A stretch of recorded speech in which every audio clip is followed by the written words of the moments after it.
السلام عليكم ورحمة الله وبركاته. الحمد لله وكفى وسلام على عباده الذين اصطفى. أما بعد فأعوذ بالله من الشيطان الرجيم. بسم الله الرحمن الرحيم. قل هل ننبئكم بالأخسرين أعمالا الذين ضل سعيهم في الحياة الدنيا وهم يحسبون أنهم يحسنون صنعا. وقال النبي صلى الله عليه وسلم: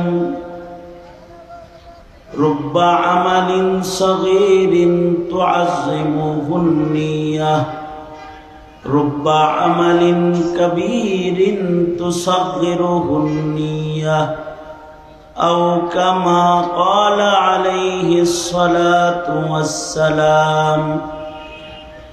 اللهم صل على محمد وعلى آل محمد كما صليت على إبراهيم وعلى آل إبراهيم إنك حميد مجيد. اللهم بارك على محمد وعلى آل محمد كما باركت على إبراهيم وعلى آل إبراهيم إنك حميد مجيد. মাসিমপুর ইসলামী সমাজ কল্যাণ সংস্থা এবং পাঠাগারের উদ্যোগে আয়োজিত মহতি বরকতি নবম বার্ষিক সিরাতুন নবী সাল্লাল্লাহু আলাইহি ওয়াসাল্লাম মাহফিলের মোহতারাম সাদার, মোহতারাম সভাপতি, উপস্থিত হযরত, বুজুর্গ, উলামায়ে কেরাম, সম্মুখপানে সমবেত দিন প্রিয়, ইসলাম প্রিয়, দিনদার, ইমানদার, মুমিন মুসলমান ভাইয়েরা, আল্লাহর দরবারে শুকর, আল্লাহ তাআলা মুবারক একটা মাহফিলে উলামাদের সোহবতে যোগ্য বুজুর্গদের নসিহত শোনার জন্যে আপনাকে আমাকে একত্রিত হওয়ার তৌফিক আল্লাহ তাআলা দান করেছেন। এজন্যে কালিমাতুশ শুকর পড়ি, শুকরিয়া আদায় করি, মহব্বতে ভক্তি ভরে সমস্বরে আওয়াজ করে বলি আলহামদুলিল্লাহ। আজকের মাহফিলের সভাপতি আমার অত্যন্ত শ্রদ্ধাভাজন বড় ভাই হযরতুল আল্লাহ মুফতি আবু বকর সিদ্দিক কাসেমি, আবু বকর কাসেমি দামাত বরকাতুহুম, উনি দাওয়াত করেছেন, নির্দেশ করেছেন হাজির হইতে। ওনার নির্দেশে আপনাদের সামনে আসছি, হাজির হয়েছি, বসছি।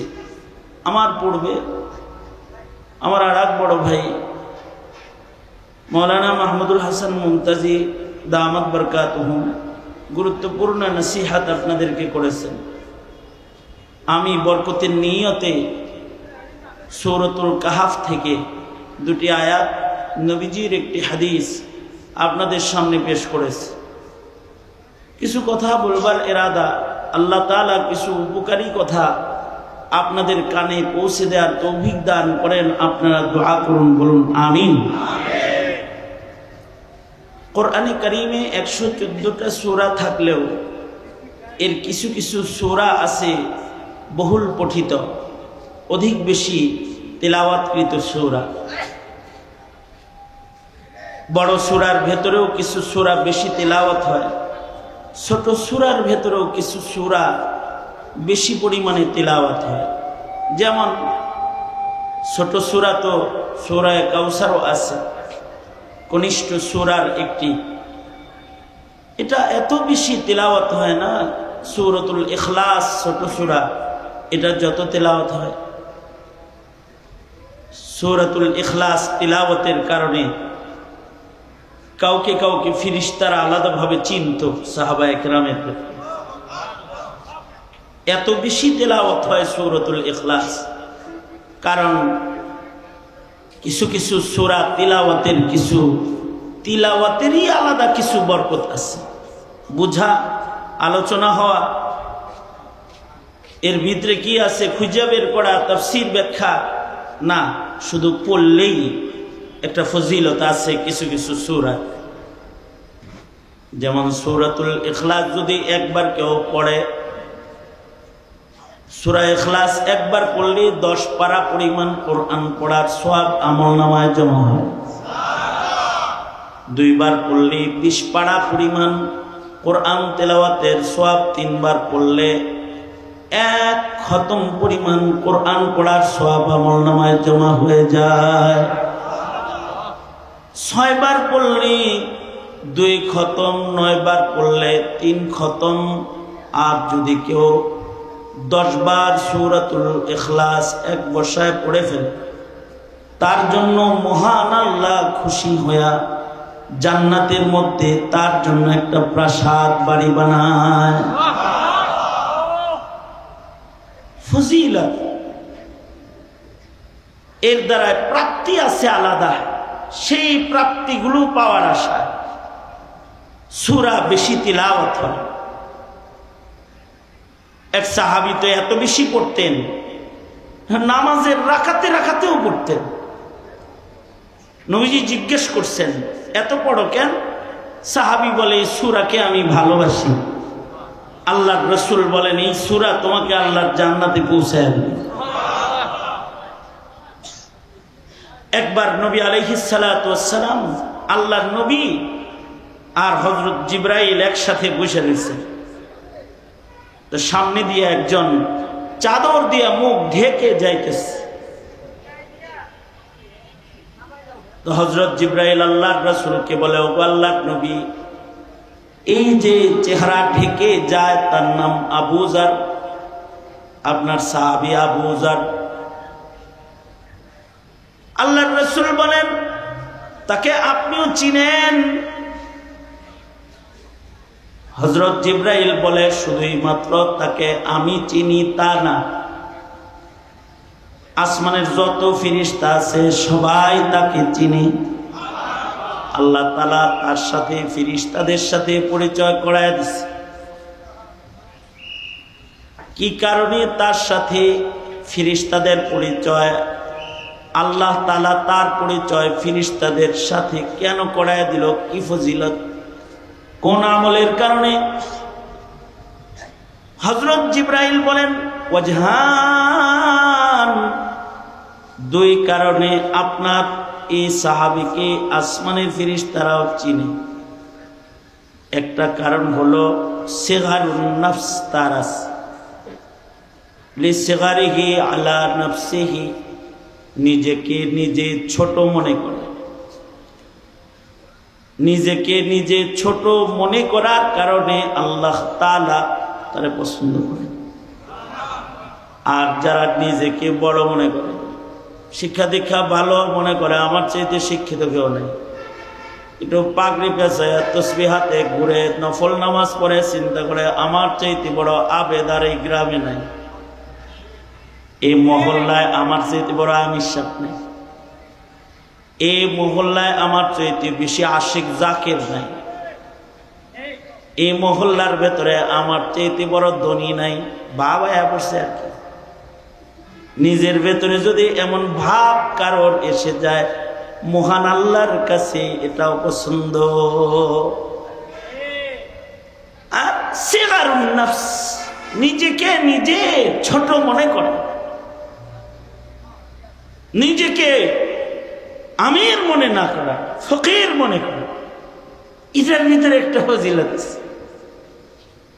কেউ কেউ তো বলে मैं আমির हूं, मानो तो जन्नत में जाओ, ना मानो तो जहन्नम में चली जाओ। আমি আমির, যদি মানো তাইলে জান্নাতে যাইবা, না মানো তো দোজখে যাও।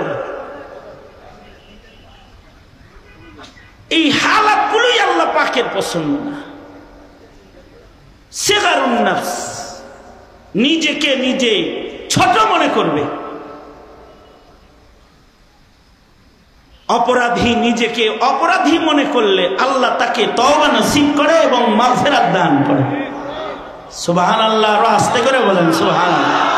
এই কেউ কোনো অপরাধী যদি নিজেকে মনে করে আমি আল্লাহ আমি অপরাধী, তো আল্লাহ তাকে তওবা নসিব করে। আর কেউ যখন মনে করে যে আমি অনেক বড় আবেদ, আনা আফজালু মিনহু, আমি তার চাইতে ভালো, তখন সে আজাজিল হয়ে যায়। ইবলিসের সেজদা বেশি, ইবলিসের ইলম বেশি। জমিনের এমন কোনো জায়গা নাই যেখানে সেজদা দেয় নাই। অনেক জ্ঞান তার আছে, আগুন দিয়ে তৈরি। আনা খায়রুম মিনহু, নিজেরে নিজে বড় মনে করে লাইছে, তো লানতের তখতা গলায় চলে গেছে। আর কেউ নিজেরে ছোট মনে করে, লিসিগারিহি আলা নাফসিহি, তার ছোট মনে করার কারণে মহান আল্লাহ তাকে পছন্দ করে। অনেক ইবাদত করার পরে যদি কেউ আমি আমির সাহেব, আমি পীর সাহেব, আমি শেখুল হাদিস সাহেব, আমি অনেক বড় মুফাসসির সাহেব, যদি ভাব আসে শেষ।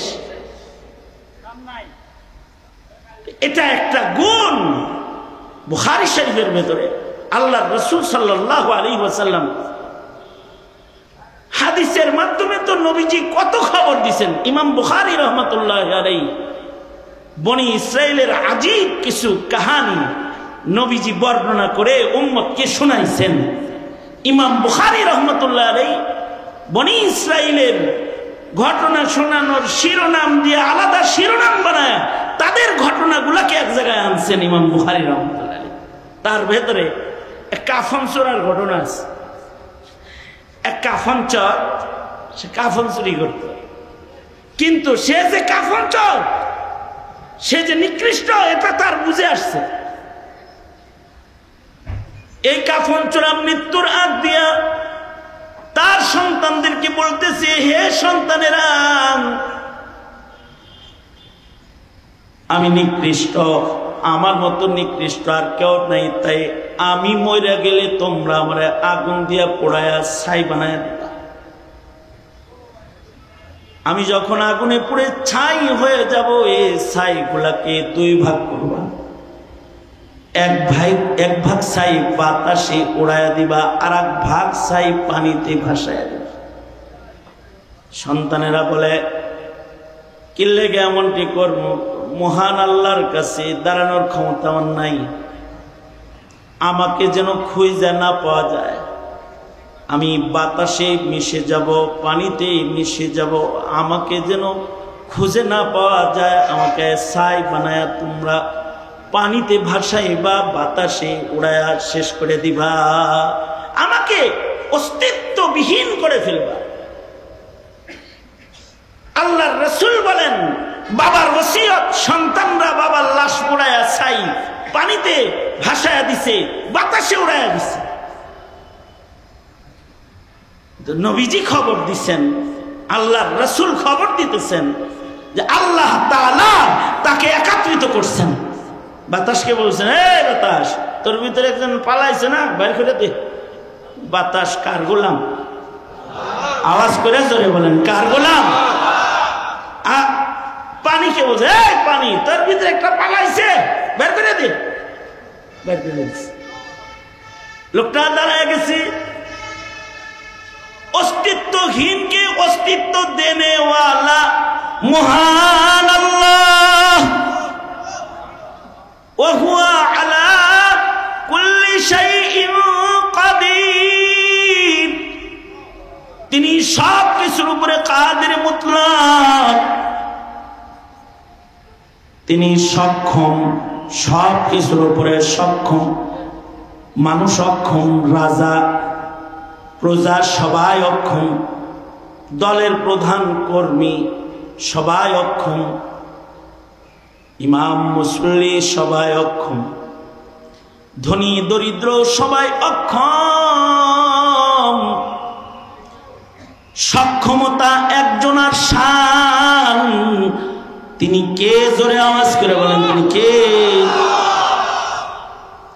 হাসিনা অক্ষম, হাসিনা অক্ষম, অক্ষম। খাইতে চাইলেও খাইতে পারলো না, থাকতে চাইলেও থাকতে পারলো না, আইতে চায় আইতে পারে না। সব কি? সব কি? অক্ষমতা। সব কি? জোরে আওয়াজ করে বলেন কি? মোদি কি? মোদি, মোদি আমেরিকার প্রেসিডেন্ট কি? আমাদের দেশের যত মানুষ আছে, পৃথিবীর যত মানুষ আছে, যত মাখলুক আছে, সব অক্ষম। সক্ষম একজন, যিনি সব করতে পারে, তিনি কে? জোরে বলে, তিনি আল্লাহ। বাকিরা সবাই বলে অক্ষম। আমাদের এক বুজুর্গ বলে, যদি নিজে অক্ষম এটা বুঝে না আসে, তোমার বাথরুমে যায় বুঝা হোক। বাথরুমে যায় নিজের নিজে দেখো গা, তাহলে বুঝবা তুমি অক্ষম গ্রুপ অফ ইন্ডাস্ট্রিজ লিমিটেডের একজন। বাথরুমে যাইবা, দেখো দুইটা ছিদ্রি তুমি কন্ট্রোল করতে পারো না। আমাদের মাদ্রাসাগুলোতে যদি পেশাব আসে তাহলে এক আঙ্গুল দেখায়, আর যদি বাথরুম আসে তাহলে। আমাদের এক হুজুর আমাদেরকে বলে, কত এক আঙ্গুল কি লেগে দেখায়, দুই আঙ্গুল কি লেগে দেখায়। এক ছাত্র কয়, হুজুর এক আঙ্গুল দেখায় ছোটটা, আর দুই আঙ্গুল দেখায় বড়টা। হুজুর বলে, বুঝো নাই মাসালা, বুঝো নাই মুরব্বী, বুঝছে না। এক আঙ্গুল দেখায় হলো এক কাম, আর দুই আঙ্গুল দেখায় এখন দুই কাম। কি? হ্যাঁ, দুই আঙ্গুল দেখায়, তার মানে কি? দুই কাম। কারণ বাথরুমে যে কেউ যদি চিন্তা করে, এখন আমি হাগু করবো, মুত করবো না, যত বড় রাজা মন্ত্রী মিনিস্টার হোক না কেন,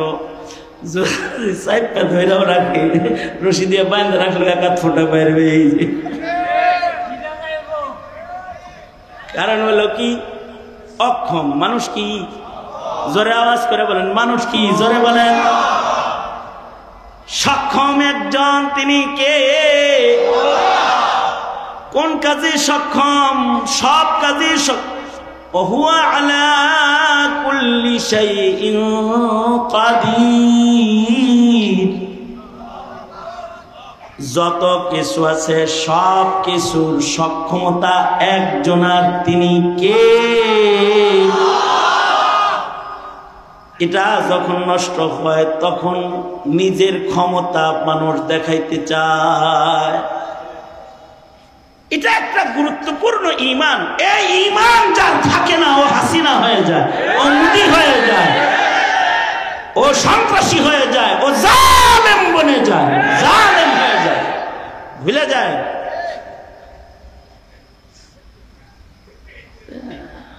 আল্লাহ তাআলা তো সক্ষম। আল্লাহ পাক পানিকে বললেন, এই পানি, একজন পালাইছে, বের কর। এই বাতাস, একজন পালাইছে, বের কর। দাঁড়ায় গেছে। আল্লাহ পাক বললেন, বান্দা কি ব্যাপার, এত নাটক সিনেমা করে লাগে না, এইগুলা করছো কেন? নিজের আগুনে পুড়লা কেন? পানিতে বাতাসে লুকাইলা কেন? জবাব দাও। বান্দা বলে, আল্লাহ কেউ জানে না, তুমি জানো, তুমি তো জানো কেন আমি নিজেকে এমন আড়াল করেছি। আমি তোমার সামনে নিজেকে হাজির করতে ভয় পেয়েছি। আল্লাহ তাআলা বলেন, যাও, যেহেতু আমার সামনে হইতে ডরাইছিলা, তাকওয়া আছে তোমার ভিতরে, মাফ করে দিলাম। আওয়াজ করে জোরে বলেন সুবহানাল্লাহ, জোরে বলেন। কেউ কেউ আবার হাদিসের উপরে ইশকাল করে বলে, আসলে এ পুনরুত্থান অস্বীকার করে না, অস্বীকারকারী। আল্লাহ যে আবার পুনরুত্থান করতে পারবে সে এটা বিশ্বাসী করে না। কিন্তু মুহাদ্দিসিন হযরত যারা মুনকিরে হাদিস তারা এই সমস্ত কথাবার্তা কয়, মুহাদ্দিসরা আবার এগুলোর উত্তর দেয়। মুহাদ্দিসরা বলে না না, আল্লাহ পাকের বাস বাদাল মাউতের কুদরতকে সে অস্বীকার করে না। সে মনে করছে যে আমি লুকানোর চেষ্টা করি, এটা তার ভয়। কিন্তু আশ্চর্য কথা বলেছেন ইবনুল হাজার আসকালানী রহমাতুল্লাহ আলাইহি। তিনি বলেন বান্দার ভেতরে আসলে সিগারুন নফস আছে। একে তো আছে তাকওয়াল্লাহ, আবার আছে সিগারুন নফস। আল্লাহর সামনে যাইতে পারবে না, এটা তো একটা কারণ আছে। হাফিজুদ দুনিয়া হাফিজ ইবনুল হাজার আসকালানী বলে এই গুনাহগার কাফানচোর বান্দার ভেতরে এই সিগারুন নফস এসেছে। রাজার রাজা বাদশার বাদশা একটা কাফানচোরেও কি তালাশ করবে না? তালাশ করবে না। তালাশ না করলে তো আমি বাচ্চা গেলাম। নিজেরে নিজে কাফানচোর মনে করে, ছোট মনে করেছে। যে আহকামুল হাকিমিন, যিনি রাজার হিসাব নিকাশ নিব, যিনি রাজার রাজা, বাদশাগর বিচার করব, হাসিনার বিচার করব, করবো না? করবো না? জোরে আওয়াজ করে বলেন, করবে কি করবে না? জোরে বলেন। যত জালেমরা জুলুম করছে তাদের বিচার করবে কি করবে না? জোরে আওয়াজ করে বলেন। বড় বড় জালেমের বিচার যিনি করবেন, ওই মহান শানওয়ালা বান্দাকে আমার মতো কাফন চোর রেখে আর খুঁজবো নাকি? এই যে নিজেরই ছোট মনে করছে, একটা হলো পাওয়া গেছে তাকওয়াল্লাহ, আর একটা হলো নিজে যে ছোট, সে যে তুচ্ছ, হয়তো তার মাওলা তার মতো অচল বান্দারে খুঁজবেই না। এই যে সিগারুন নফস তার ভেতরে আছে। আল্লাহ তাআলা এই দুই গুণের কারণে তার জিন্দেগীর গুনাহ মাফ করে আল্লাহ তাআলা তাকে জান্নাত দান করেছে। হযরত জিবরাইল বলেন, আল্লাহর নবী এই আবু যরকে দুই কারণে আকাশের ফেরেশতারাও চিনে। একটা কারণ নিজেকে নিজে ছোট মনে করে। আরেকটা ঘটনা এখানে আছে, একই অধ্যায়ে আরেকটা কাহিনী আছে।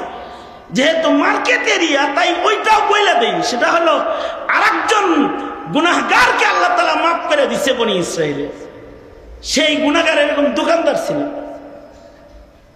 তারে মাফ করছে। সে দোকানের ম্যানেজারে দুই কথা কইছে। এক নাম্বার, দরিদ্র কোন মানুষ যদি হাজতমন্দ, পকেটে পয়সা নাই, এমন দরিদ্র যদি কেউ কিছু চায়, টাকার অভাবে নিতে পারতেছে না, চেহারা দেখে বুঝো, জিনিসটা দিয়া দিও আর বললো তোমার মূল্য দিতে হবে না, এটার দামটা তোমাকে হাদিয়া দিয়ে দিলাম, মাফ করে দিলাম। আর ধনীরা অনেক সময় বিপদে পড়ে যায়, বাজারে আইসে অল্প টাকা লয়ে অল্পের জন্য কেনাকাটা শেষ হয় না, বলছে আগামী সপ্তাহে দিয়ে যাব বেতন পেয়ে। যদি এমন কোন হাজতমন্দ বাকি চায় তো তার উপরে ইহসান কইরো, বাকি দিয়া দিও। একজন গুনাহগার বনি ইসরাইলের ব্যবসায়ী, তার ভেতরে দুইটা গুণ। একটা গুণ হলো দরিদ্র মানুষকে মূল্যবিহীন বস্তু দেওয়ার গুণ, আর একটা গুণ হলো হাজতমন্দ মানুষের পাশে দাঁড়ানোর গুণ। এই দুই গুণের কারণে ইমাম বুখারী এই ঘটনাটা আনছেন যে এই এতটুকু গুণের কারণে বরং আপনার এক অপরাধীকে আল্লাহ তাআলা মাফ করছে। তুই আমার বান্দাকে মূল্য ছাড়া জিনিস দিতি, যা আমি তোরে নেকি ছাড়াই জান্নাতটা দিয়ে দিলাম তো। যাই, ওইটা আমার আলোচনা না। ওই সিগারুন নফস বলতে গিয়ে এই জায়গার থেকে দুটি কথা বললাম আর কি। আমরা নিজেরা কেউ আমির আমির মনে করবো না সাদ সাহেবের মতো, কি মনে থাকবে তো? আমরা আমির না, আমরা ফকির, আমরা মিসকিন, আমরা অচল। মহান আল্লাহ যদি দয়া করে আমাদের মাফ করেন, তাইলে আমরা জান্নাতে যেতে পারবো। তবে আল্লাহ পাকের শান, কখনো কখনো আল্লাহ ছোট ছোট কারণে মাফ করে দেয়, বাহানা। শুধু মাফ করে না, ছোট ছোট কুরবানির কারণে। এই যে সমাজ কল্যাণ সংস্থার যুবক ছেলেবেলে মাহফিল করেছে, ছোট ছোট কারণে আল্লাহ তাআলা অনেক সময় বড় বড় মুসিবত দূর করে দেয়। যেমন ইমাম বুখারী রাহমাতুল্লাহ আলাইহি হাদিসুল গার, ইমাম মুসলিম রাহমাতুল্লাহ আলাইহি হাদিসুল গার এনেছেন যে ছোট্ট আমলের উসিলায় আল্লাহ তাআলা বড় মুসিবত থেকে নাজাত দিয়ে দিয়েছে। বছরে একটি আয়োজন, এটা নবম আয়োজন। এই ছোট্ট আয়োজনের উসিলায় হতে পারে আল্লাহ বড় মুসিবত থেকে উদ্ধার করবে। আল্লাহ কবুল করুক। আওয়াজ করে জোরে বলেন আমিন। আরো জোরে আওয়াজ করে চিল্লায় জোরে বলেন আমিন। তা আমি যে কথা বলতেছিলাম আমার শুরুতে চলে যাই। কোরআন শরীফে কিছু সূরা আছে খুব বেশি পড়তে হয়, কারণ ফজিলত বেশি। তার ভিতরে একটা সূরাতুল ইখলাস। আবু যর গিফারি দুই কারণে আসমানের সব ফেরেশতারা তাকে চিনি। একটা কারণ হলো নিসিফারিহি আলা নাফস, আর একটা কারণ হলো বেশি বেশি কুল হুয়াল্লাহ পড়ে। জীবনে এত বেশি কুল হুয়াল্লাহ পড়ছে যে এত আমল নামায় নেকি আছে, কোরআনের খতম জমা আছে যে ফেরেশতাদের কাছে আলোচিত। আপনারা যারা মাদ্রাসায় পড়েন নাই, বড় বড় সূরা আপনারা পড়তে পারেন না, কিন্তু ছোটগুলা তো পড়তে পারেন। ছোটগুলা পড়বেন ইনশাআল্লাহ। জোরে বলেন। আজ থেকে প্রতিদিন 10 বার সূরা ইখলাস পড়বো, নিয়ত করা যায় না?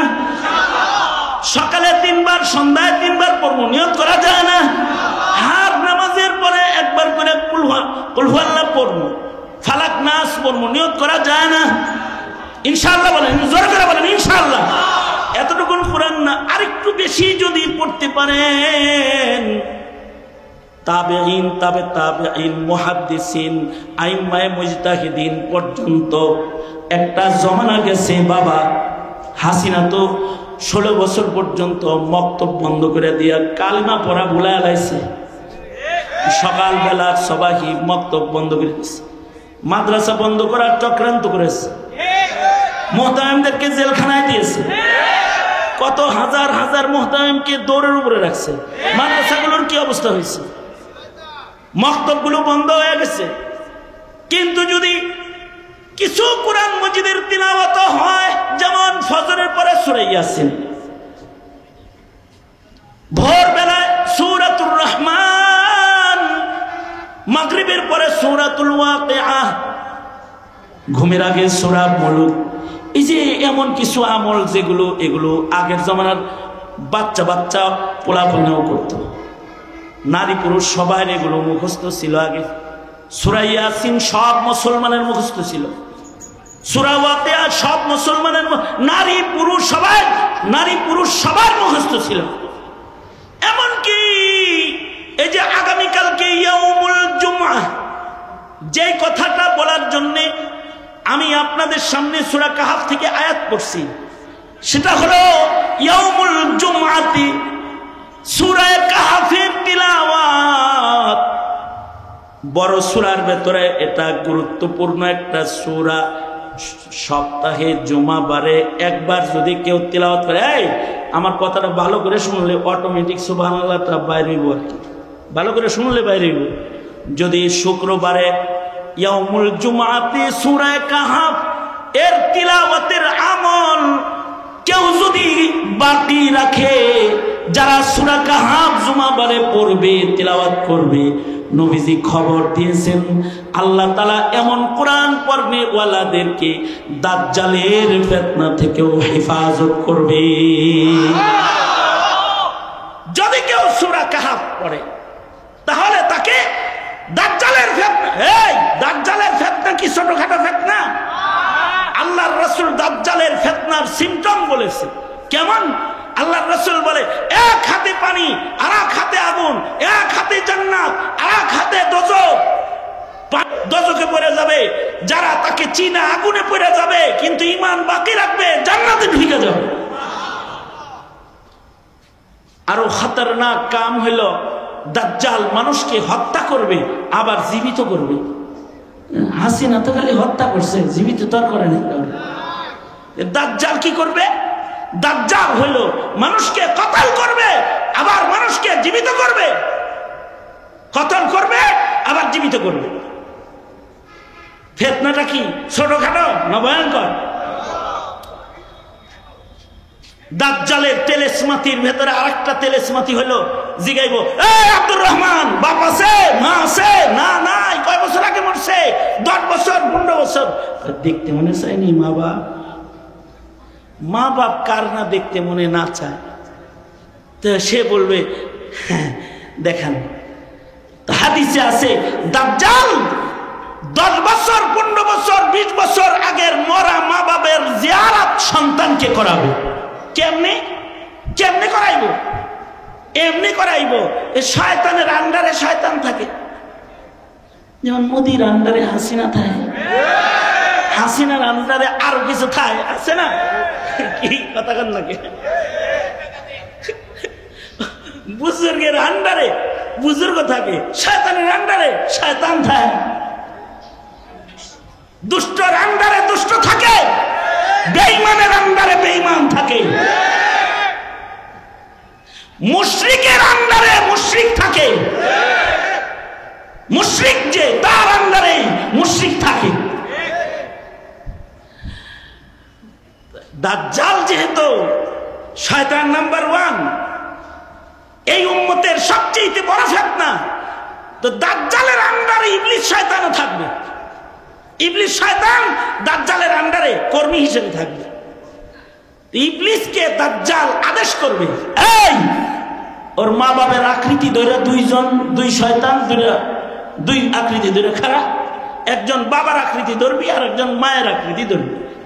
ইবলিস শয়তান মা বাবার আকৃতি ধইরা সামনে দাঁড়াবে, তখন ধোঁকা খায়া দুর্বল ইমানদার বলবে, আপনি তো তাইলে খোদা গো, আর দোজখে চলে যাবে। আর যারা সূরা কাহাফ পড়নেওয়ালা অথবা যাদের ঈমানি মজবুতি আছে, তারা বলবে, এতদিন আলেমদের এই কারণে ওয়াজ শোনা লাগে, এতদিন আলেমদের মুখে শুনছি তোর মধ্যে একটা শয়তান আছে, নবীর হাদিস থেকে তোর শয়তানি ছিল ইলমুল ইয়াকিন, এখন চোখে দেখা হইল আইনুল ইয়াকিন। তুই তো আসলেই বড় শয়তান রে, তুই তো জমিনের সবচেয়ে বড় ফিতনা। সব লা ইলাহা ইল্লাল্লাহ মুহাম্মাদুর রাসূলুল্লাহ সে কালিমার স্লোগান দিয়ে বসবে, আর দাজ্জাল তাকে কতল করবে। একদিকে দাজ্জাল কতল করবে, আর একদিকে তার দুখুলে জান্নাত হবে, সে আল্লাহর জান্নাতে চলে যাবে। এই ফিতনা চিনতে হইব। তো ফিতনা চিনবে কারা?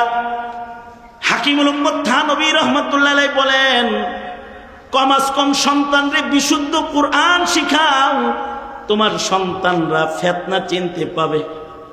আর যদি আলেম বানাও তাইলে সাদিয়ানিরেও চিনতে পাবে। যদি এগুলো আসলে আমাদের আকাবিররা যে কি করছে, আমাদের আকাবিররা এক সাগর পানিকে মন্থন করে হোমিওপ্যাথিক ডোজ বানায় ছেড়ে দিচ্ছে আমাদের বাপ দাদারা। তার মানে ফিতনা তো 2 রকম ফিতনা। আল্লাহর রাসূল এই দুটো ফিতনা থেকে পানাহ চাইতে বলেছেন, আল্লাহুম্মা ইন্না নাউযু বিকা মিনাল ফিতান মা যাহারা মিনহা ওয়া মা বাতান। ওগো আল্লাহ, প্রকাশ্য ফিতনা যেটা, এটার থেকেও পানাহ চাই। আর যেটা খারিজি ফিতনার মতো চিনা যায় না, সাদিয়ানি ফিতনার মতো চিনা যায় না, কাদিয়ানি তো চিনা যায়, সাদিয়ানি তো চিনা যায় না। যেটা চেনা যায়, যেটা চেনা যায় না, সব ধরনের ফিতনার থেকে আল্লাহ আপনি আমাকে হেফাজত করেন। নবী দোয়া শিখাইছে। বাহ, আল্লাহর রাসূল সাল্লাল্লাহু আলাইহি সাল্লাম উম্মতের উপরে কত বড় ইহসান করছেন, উম্মতরে কত সূক্ষ্ম কায়দায় নবী বাইর করে আনছেন। উম্মতরে দোয়া শিখায়, যে ফিতনা চেনা যায় তার থেকেও পানাহ চাও, যেটা চেনা যায় না তার থেকেও আল্লাহর কাছে পানাহ চাও। ফিতনা চিনবে কিভাবে? ফিতনা চিনার কৌশল দুটা। বড় ফিতনা চিনতে ফরজ ইলম লাগবে, অর্থাৎ কম বিশুদ্ধ কোরআন তিলাওয়াত করা, বোঝার দরকার নেই। বিশুদ্ধ তিলাওয়াত শুধু করতে যারা পারবে তারা আহলে হাদিস চিনবে, তারা আহলে কোরআন চিনবে, তারা বিদআতি চিনবে, নামের সুন্নি গ্রুপরে তারা চিনবে, তারা হিজবুত তাওহীদকে চিনবে, তারা মুফাসসিরে কোরআন আওয়ামী লীগ লিমিটেডকে চিনবে। কোরআন শরীফের আয়াত পড়তে যায়, কোরআন শরীফের একেবারে ভাঙ্গা দলা মশলা করে একেবারে পাঙ্গু হাসপাতালে পাঠাইয়া দিবে। ও বুঝালাইব কিরে ও ওয়াজ করে কে? খবিস কোথাকার, ওয়াজ করার অধিকার তোর আছে, তুই তো কোরআন পড়তেই পারিস না, এটা বলে প্রতিবাদ করবে। ঠিক কিনা? যারা আওয়াজ করে জোরে বলেন না, ঠিক না? ঠিক করে বলেন। হ্যাঁ, শুধু তিলাওয়াত শিখলেই এই সব ফিতনা ওরা চিনবে। আর যদি মুফতিদের মতো, ফকিহের মতো যদি কোরআন হাদিস মন্থন করে গভীর ফিকহ বের করে আনার যোগ্যতা না থাকে কারোর, তাইলে তাকে যদি কেউ আমির মানে সেও ফিতনা করবে। সে তখন ফতোয়া দিবে টাচফোন মোবাইলে পকেটে নিয়ে নামাজ জায়েজ নেই, কারণ সে কিন্তু কোরআনের গভীর পর্যন্ত যাওয়ার যোগ্যতা নাই বিদায়ী এমন ফতোয়া মারছে। সে ফতোয়া দিবে যে এই মৌলবীদের কামাই বেশ্যার রুজির চাইতে নিকৃষ্ট, ফতোয়া দিয়ে। কারণ অত ওই জায়গায় যাওয়ার মতো ফাকাহাতর নাই। কে বলেছে তোমাকে ফতোয়া দিতে? পারো না, যাতা করতে যাও কেন? যে পর্যন্ত যাইতে জানো না, যেখান থেকে রুজু করতে হয় ওখানে যাও কেন? যাই হোক, ওই পর্যন্ত যাওয়ার ইলম হাসিল করা তো নসিবের ব্যাপার, কপালের ব্যাপার, আল্লাহর দান। আল্লাহ কবুল করলে নায়েবে নবী হয়। কিন্তু কেউ যদি বিশুদ্ধ কোরআন শুধু পড়তে পারে, সে ফিতনা চিনতে পারে। আল্লাহু আকবার জোরে করে বলেন। তাইলে নিজে সূরা কাহাফ পড়তে পারেন, এই পরিমাণ কোরআন পড়া শিখবেন ইনশাআল্লাহ। বলেন ইনশাআল্লাহ। বলেন আগামী কালকে ইয়াউমুল জুমআহ সূরা কাহাফ পড়বেন। নিজের মেয়েকে ছেলেকে সূরা কাহাফ পড়তে বলবেন। আগের যুগে শুধু শুক্রবারে সূরা কাহাফ পড়ত, ডেলি রাত্রে সূরা কাহাফ পড়তো ফিতনা থেকে বাঁচার লেগে। এক সাহাবীর রাতের বেলায় সূরা কাহাফ তেলাওয়াত করতেছে। সাহাবীর বাচ্চাটা সাহাবীর পাশে শুয়ে রয়েছে। সাহাবীর ঘোড়াটা ঘরের কোনায় বান্ধা আছে, ছোট্ট ঘর। আগের জমানায় ডুপ্লেক্স বাড়ি ছিল না, গণভবন, বঙ্গভবন এরকম বাড়ি ছিল না। রহমাতুল্লিল আলামিন নবীর ঘর, ছোট্ট ঘর, যার মধ্যে মাত্র 4টা কবরের জায়গা। বড় ঘর না, আলোকিত ঘর না, আন্ধার ঘর। বুখারীতে আছে আল্লাহর রাসূল ঘরের ভেতরে নামাজ পড়ে। উম্মুল মুমিনিন নবীর সেজদার জায়গায় শুয়ে থাকে। ছাত্র বলে, আম্মা জান আপনি দেখেন না? উম্মুল মুমিনিন বলে, দেখমু কেমনে, ঘরে তো বাতি নাই, কুপিতে তেল নাই, মাসের পর মাস আল্লাহর রাসূলের ঘরের ভিতরে বাতি নাই, মাসের পর মাস নবীর চুলার ভিতরে আগুন নাই, মাসের পর মাস নবীর চুলা জ্বলে না, বাতি জ্বলে না, কিন্তু ঘরের ভেতরে আলোকিত ইবাদত আছে। নবী লম্বা নামাজ পড়ে, আল্লাহু আকবার, লম্বা করে নামাজ পড়ে, লম্বা সিজদা দেয়।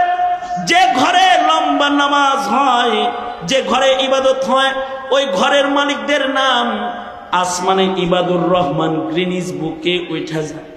মুফতি শফি রহমাতুল্লাহ আলাইহি বলছেন, মুফতি শফি রহমাতুল্লাহ আলাইহি বলেন, আসমানে একটা বুক আছে, খাতা আছে, এখানে কারোর কারোর নাম যায়। কার নাম যায়?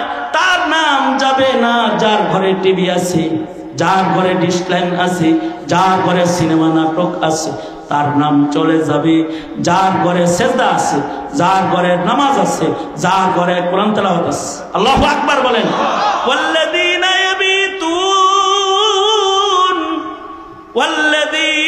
ইয়াবিতুনা লিরাব্বিহিম ওয়াল্লাযীনা ইয়াবিতুনা লিরাব্বিহিম সুজদান ওয়া কিয়ামা ওয়া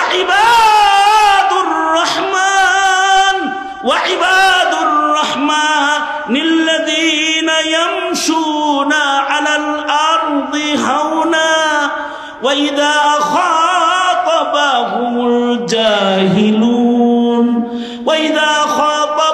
الجاهلون قالوا سلاما والذين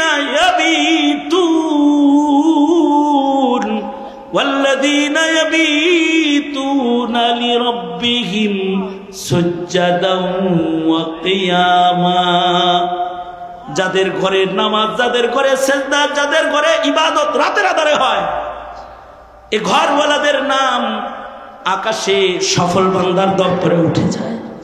তাদের ঘরে বাতি নেই, সাহাবীর ঘরেও বাতি নাই। সাহাবীর ঘর ডুপ্লেক্স না, ছোট ঘর, চাইল্ড রুম নাই, গেস্ট রুম নাই, গ্যারেজ নাই, পাকের রুম নাই, তার বেডরুম নাই, ড্রয়িং রুম নাই, চাইল্ড রুম নাই, বাথরুম নাই, একটা ঘর। এক ঘরের ভিতরেই নিজে আছে, বাচ্চা আছে, ঘোড়াও বান্ধা আছে। কারণ ঘোড়া, দুইটা ঘোড়া থাকলে যুদ্ধে চলে যায় কাফেলা। ঘোড়া ঘরের ভিতরে বান্ধা আছে। আমরা আমাদের দাদা দাদিদেরকে দেখেছি তাদের ছোট্ট ঘরে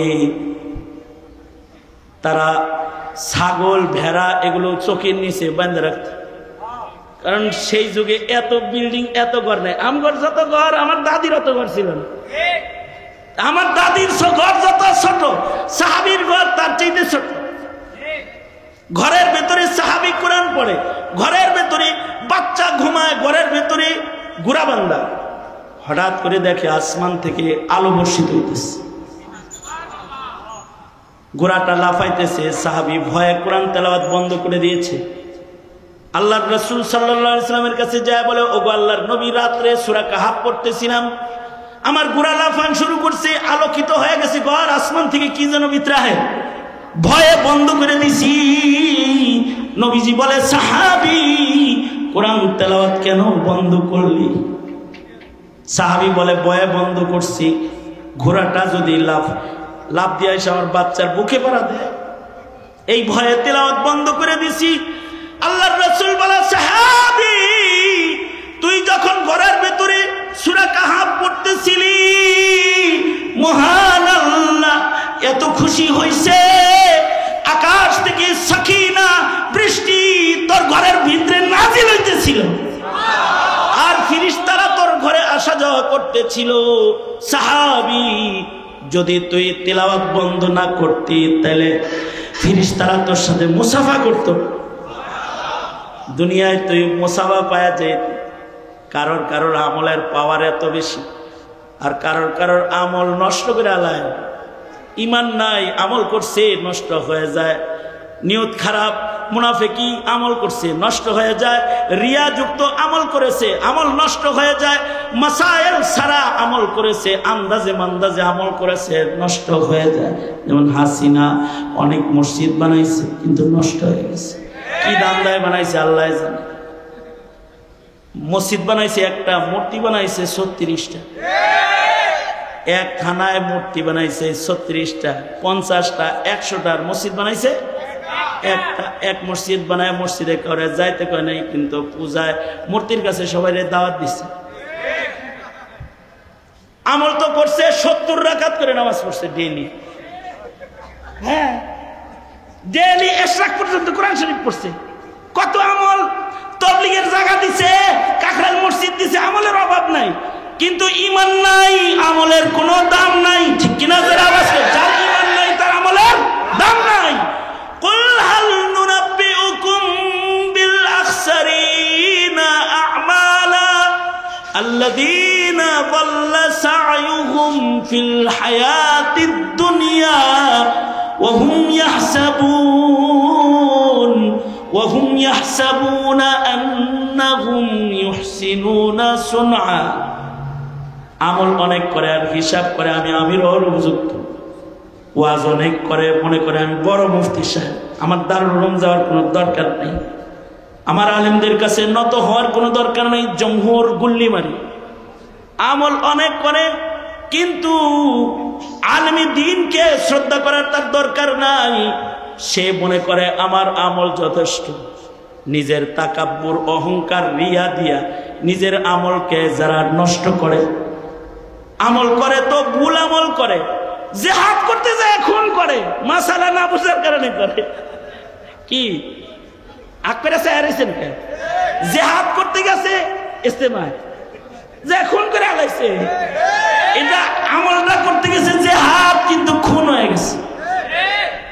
না বুঝার কারণে, মূর্খতার কারণে এরকমটি করে।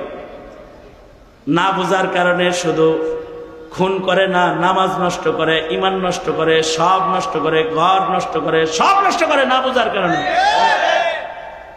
আমি এক চাচার লগে নামাজ পড়তেছি, চাচা আর আমি পাশাপাশি নামাজ পড়তেছি, এক চাচা আর আমি, তাও মসজিদে হারামের ভিতরে। চাচা বুড়া মানুষ, কাফনের তো কোনো পকেট নেই, মোবাইল রাখবো কই। চাচার ছেলে একটা সৌদি আরব থাকে, তো মোবাইল একটা কিনা ফিতা দিয়ে গলার ভিতরে তাবিজ বানায় দিচ্ছে। চাচা আমার পাশে নামাজ পড়ে। এখন চাচা নামাজে কেবল দাঁড়াইছে, আর হেডফোনটা বাজা শুরু হয়েছে, আর কি শুরু হয়েছে, বাজতেছে বাজতেছে, বাজে জং বাজা বাজে। এতক্ষণ তো হারামের তিলাওয়াত হইছে, রিং তেমন বোঝা গেছে না, কিন্তু যখন তাশাহুদের সুরতে পড়ছে খালি রিং বাজে, সবাই বিরক্ত, চাচা নিজেও বিরক্ত। চাচা তাশাহুদ পড়া বাদ দিয়ে মোবাইলটা ধরে কয়, একটু পরে ঘর নামাজ পড়তেছি তো। তারপরে আবার আশহাদু আল্লা ইলাহা ইল্লাল্লাহ, আমি পাশে, তো আমার নামাজ তো শেষ। চাচা বুঝছে না, বুঝছে না। এই চাচা যেমন নামাজ বুঝছে না, অনেকে তাবলীগও বুঝছে না, অনেকে আবার জিহাদও বুঝছে না, কোনটা জিহাদ এটা বুঝছে না, অনেকে ফতোয়া বুঝছে না। এর না বুঝার যত ফিতনা আছে, এই সব ফিতনা থেকে বাঁচানোর যোগ্যতা ইলমি দ্বীনের মাধ্যমেই অর্জন হবে। এ কারণে আলেম মানবে তো আলেম তার ইলমের আলো দিয়া ফিতনা দেখে দেখে দেখে দেখে দেখে দেখে আন্দারে যেমন চোখলায় পার করে লয়ে যায়, মোল্লায় ফিতনা দেখে দেখে নিরাপদে লয়ে যাবে।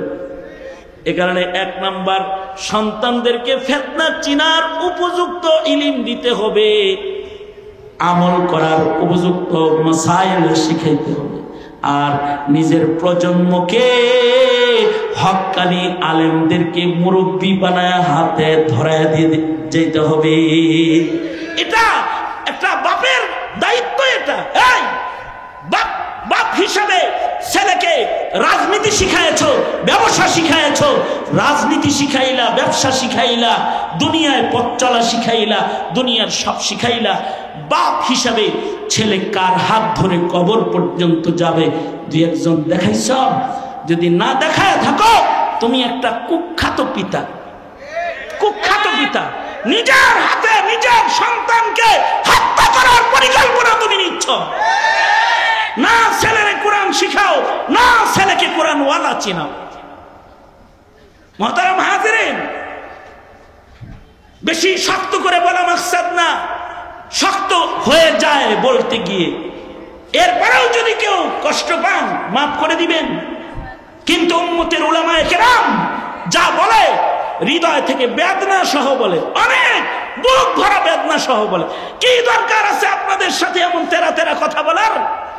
আমি তো 22 সালের মরাখালী জেলখানায় যখন ছিলাম, 4 মাস দেয়ালে হেলান দিয়ে যখন আমি ঘুমাইছি, আর আমার এখান দিয়ে যখন পিক পড়ছে, হাত যখন ছিলে গেছে হ্যান্ডকাপের আঘাতে, পাটা যখন হাতুড়ি দিয়ে বাড়ি দিয়ে ছিদ্রি করে ফেলেছে, রক্ত পড়েছে, ওই সময় হেলান দিয়ে কাটাইছি। আর কল্পনা করেছি আজ রাত্রে যদি আজরাইল আসে, এই অসুস্থ বদনে এই ফাঁসির ছেলের ভেতরে আমাকে ডাকার মতো, দেখার মতো কেউ নাই। আমি তো সেই মরাটা, আমি আজকে মারা গেলে কালকে 2 দিন। কি দরকার আছে এত শক্ত করে আপনাকে বলার? কোনো দরকার নাই। হ্যাঁ, একটা জিম্মাদারি থেকে এত শক্ত কথা। কোথায় ছেড়ে দিয়ে যাচ্ছেন প্রজন্মকে? কোন পথে ছাড়ছেন? কোন পথে পথ দেখায় গেলেন নিজের সন্তান, নিজের প্রজন্মকে? হিসাব দিতে হবে, মনে রাখবেন, হিসাব দিতে হবে। এজন্যে মোল্লাও চিনাইন, আল্লাহও চিনাইন, আর শয়তানও চিনাইন, আর শয়তানের এজেন্টগুলো চিনায় যান ছেলে মেয়েরে, এগুলো শয়তানের এজেন্ট। তাহলে ওদের ঈমান রক্ষা পাবে। আর এই মাহফিলগুলোর মাকসাদও এটাই যে হিদায়াতের পথ প্রদর্শন করা। বাস আল্লাহ তাআলা আমাদের আমল যেন নষ্ট না হয়, ঈমান যেন নষ্ট না হয়, এমন পথেই আমাদের আল্লাহ তাআলা হাঁটার তৌফিক দান করুন। আমিন বলেন যারা আওয়াজ করে। সূরাতুল কাহফের দুটি আয়াত সামনে করে যা বলেছি, এর থেকেও কিছু শিক্ষামূলক যে সবকগুলো তাকরার হয়েছে, এগুলোকে আত্মস্থ করার তৌফিক, আমলে সামনে আনার তৌফিক বলনেওয়ালা শুননেওয়ালা সবাইকে আল্লাহ তাআলা দান করে। এই আবেদন রেখেই আজকের মতো সংক্ষিপ্ত কথা এখানে ইতি টানছি। আল্লাহ তাআলা এই মাজমাকে কবুল মঞ্জুর করুন। আগামী আজকে যারা কষ্ট করে এসেছেন তারা বসুন, দোয়া করে একসাথে এখান থেকে পঙ্গপালের মতো উঠে যান। দোয়ার অনেক আহমিয়ত, অনেক আহমিয়ত দোয়ার। দোয়া করে তারপরে একসাথে এখান থেকে বেরিয়ে যান। আল্লাহ তাআলা এই মাজমাকে কবুল করুক। আমাদের অনেক অসুস্থ রোগীরা আপনাদের কাছে দোয়া প্রার্থী, তাদের জন্য দোয়া করবেন। আল্লাহ তাআলা বিশেষভাবে আমাদের মধুপুরের পীর সাহেব হুজুর, মুরব্বী মানুষ, সড়ক দুর্ঘটনায় হুজুর অসুস্থ, আল্লাহ তাআলা দ্রুত পরিপূর্ণ সুস্থতা দান করেন। শাইখে দেওয়ানা হজরতের বার্ষিক মাহফিল গাজীপুরে, এখানে যারা কাপাসিয়ার মুরিদানরা যারা আছে তাদেরকে বিশেষভাবে দাওয়াতি কাজ করার জন্য স্মরণ করাই দিই। 14-15 2 দিন ইসলাহি জোর কাপাসিয়া দাওয়াতুল হক মাদ্রাসায় অনুষ্ঠিত হবে। আপনারা সকলে আমন্ত্রিত। ওখানে দিন রাত ধারাবাহিক উলামায়ে কেরামের তরবিয়তি এক মজলিস কায়েম হয়, বিভিন্ন আমলি মশক মুজাকারা সব কিছু হয়। আপনারা আমন্ত্রিত। আর বিশেষভাবে আমি আপনাদের কাছে দোয়া চাই। আমার আব্বা জান তো ইন্তেকাল করছেন কারফিউর সময়। আমার আম্মা খুব দুর্বল হয়ে গেছে, অসুস্থ। আমার মায়ের জন্য আপনারা দোয়া করবেন। সবাই দুরূদ শরীফ পড়েন। আল্লাহুম্মা সাল্লি আলা সাইয়্যিদিনা মাওলানা মুহাম্মদ ওয়া আলা আলিহি ওয়া আসহাবিহি ওয়া বারিক ওয়া সাল্লিম। আল্লাহুম্মা সাল্লি আলা সাইয়্যিদিনা মাওলানা মুহাম্মদ ওয়া আলা আলিহি ওয়া আসহাবিহি ওয়া বারিক ওয়া সাল্লিম। আলহামদুলিল্লাহি রাব্বিল আলামিন। والصلاة والسلام على سيد الأنبياء والمرسلين محمد وعلى آله وأصحابه أجمعين। রব্বুল আলামিন মাসিমপুরে ইসলামী সমাজ কল্যাণ সংস্থা ওলামাদের নিগরানিতে আয়োজিত 9ম সিরাতুন নবী সাল্লাল্লাহু আলাইহি ওয়াসাল্লাম মাহফিল, রব্বুল আলামিন যোগ্য বুজুর্গ ওলামায়ে কেরাম বয়ান করেছেন। গোলাম বসে বসে শেষ ভাগে কিছু কথা বলেছি। ইয়া আল্লাহ, মধ্যরাতে তোমার দরবারে ভিক্ষুকের মতো হাত বাড়ায় ধরেছি। মেহেরবানি করে আমাদের জিন্দেগীর সব গুনাহ তুমি মাফ করে দাও আল্লাহ রাব্বুল আলামিন। আমাদেরকে আমলি জিন্দেগীর মজবুতি দান করো আল্লাহ। ইয়া আল্লাহ, বাতিল থেকে আমাদেরকে তুমি হেফাজতে রাখো আল্লাহ। হার কিসমের ফিতনা থেকে বাঁচাও, হার কিসমের অন্ধকার থেকে বাঁচাও, আলোর পথ দেখায় দাও রব্বুল আলামিন। ইহদিনাস সিরাতাল মুস্তাকিম সিরাতাল লাযীনা আন'আমতা আলাইহিম গায়রিল মাগদুবি আলাইহিম ওয়ালাদ-দাল্লিন। রব্বুল আলামিন, ইয়া আল্লাহ, আমরা যারা হাত তুলেছি অনেকেই দোয়া প্রার্থী হয়েছে, সকলের হকে দোয়া কবুল মঞ্জুর করে নাও। ইয়া আল্লাহ, স্নেহের আবুল কালাম তাইয়্যিবের আব্বা ইন্তেকাল করেছে, মাফ করে দাও। আর অনেকের বাবা অন্ধকার কবরে চলে গেছে, অনেকের মা অন্ধকার কবরের বাসিন্দা। যাদের আব্বা আম্মা কবর জগতে চলে গেছে তাদের মা বাবার কবর জান্নাতের বাগান বানায় দাও। যাদের আব্বা আম্মা অসুস্থ, সুস্থ করে দাও, খেদমত করার তৌফিক দাও। আল্লাহুম্মা বারিক লানা ফি রাজাব ওয়া শাবান ওয়া বাল্লিগনা রমাদান। নিসফে শাবানের বরকত দাও আল্লাহ। রমাদান পর্যন্ত পৌঁছায় দাও। ইয়া আল্লাহ রমাদানের হক আদায়ের প্রস্তুতি গ্রহণ করার তৌফিক দান করো আল্লাহ। উলামায়ে-দ্বীনদেরকে নেক হায়াত লম্বা করে দাও। ইয়া আল্লাহ বয়োবৃদ্ধদের ঈমানি জজবা বাড়িয়ে দাও। নওজওয়ান যুবকদের জওয়ানির হেফাজত করো। যৌবনের গোলামি করার তৌফিক দান করো। নারীদেরকে আবেদা সালেহা কানিতা জাহিদা মুমিনা আশিকা বানায় দাও। রব্বুল আলামিন আমাদের সকলকে দিন বুঝার তৌফিক দাও, দিন মানার তৌফিক দাও। ইয়া আল্লাহ রব্বুল আলামিন মওত পর্যন্ত সিরাতে মুস্তাকিমে উলামা হযরতদের নিগরানিতে আহলুস সুন্নাতি ওয়াল জামাআর নিগরানিতে চলার তৌফিক দাও আল্লাহ। হার কিসমের ফিরাকে বাতিলের আক্রমণ থেকে এই মিল্লাতকে তুমি বাঁচাও আল্লাহ। আমরা ফিতনা থেকে তোমার কাছে পানাহ চাই। اللهم إنا نعوذ بك من الفتن ما ظهر منها وما بطن. اللهم إنا نعوذ بك من إبليس وجنوده ومن الشيطان وشركه. اللهم إنا نستعينك على طاعتك. اللهم اكفناه بما شئت. اللهم إنا نجعلك في نحورهم ونعوذ بك من شرورهم. اللهم إنا على ذكرك وشكرك وحسن عبادتك. اللهم إنا بالعلم وزينا بالحلم وأكرمنا بالتقوى وجملنا بالعافية. نسألك دوام العافية وتمام العافية والشكر على العافية. اللهم إنا نسألك الرضا بالقدر والفوز في القضاء ونزول الشهداء وعيش السعداء ومرافقة الأنبياء والنصر على الأعداء. اللهم أحيني ما علمت الحياة خيرا لي وتوفني إذا علمت الوفاة خيرا لي. اللهم أحينا مسلما وأمتنا مسلما. اللهم أحيني مسكينا وأمتني مسكينا واحشرني في زمرة المساكين. ربنا هب لنا من أزواجنا وذرياتنا قرة أعين وجعلنا للمتقين إماما. رب ارحمهما كما ربياني صغيرا. رب ارحمهما كما ربياني صغيرا. يا الله আমাদের সালাম প্যারা নবীর রওজার ধারে পৌঁছায় দাও। বারবার বাইতুল্লাহ নবীর রওজার জিয়ারত নসিব করে দাও। সুন্নতের পাবন জিন্দেগি দাও। হার কিসমের বিদআত খুরাফাত থেকে ধরে ধরে বাঁচাও। ইয়া আল্লাহ উম্মতকে সহি বুঝ তুমি দান করো, সহি পথে পরিচালিত করো। ইয়া আল্লাহ এই দেশে জাতিকে রক্ষা করো। ইয়া আল্লাহ মুসলিম মিল্লাতকে রক্ষা করো। ইয়া আল্লাহ সারা দুনিয়ার মুসলমানদের মদদ নুসরত করো। اللهم انصر المسلمين في كل مكان أنت تعلم بحالهم يا رب العالمين. سبحان ربك رب العزة عما يصفون وسلام على المرسلين والحمد لله رب العالمين. السلام عليكم ورحمة الله.